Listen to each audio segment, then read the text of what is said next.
สบายดีหมู่เพื่อนที่ฮักแพงทั้งหลายมื้อนี้เป็นมื้อวันที่9เดือน5ปี2025ข้าพเจ้าจะมาแนะนำหวยลาวที่จะออกในมื้อนี้หวยลาวจะออกเลขตัวเดียว1หรือ2หรือว่า1-2คู่สำรองก็1-1เลขเน้นๆแหละคู่นี้นะเด้อถ้าเป็นผู้มักซื้อเลข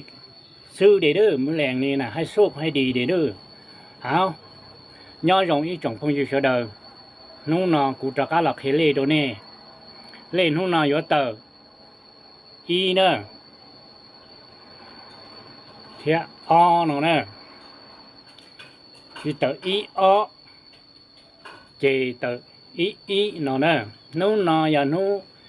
ตีจั่วลูกจีหินดูชงเอาเสียหนึ่งหัวจีเดี๋ยวเนาะตะกะหลักเคเลยจะจังนู้นตรงนี้ล่ะอย่าก็ให้ตัวเนี่ยอยู่เลยก็ปอดทัดๆกูได้เนาะก็จีเจ้ากะหลักกดติดตามกดไลค์กดแชร์ตัวกูก็ยนมันๆมานอนะย้อนจงอ่ะcầu ý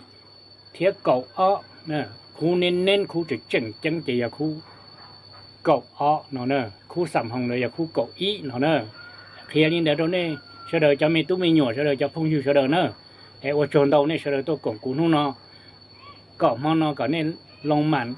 có nên thiên dọc ăn chúng tôi sai theo tôi chậu cún nè ở tròn đầu này sau đó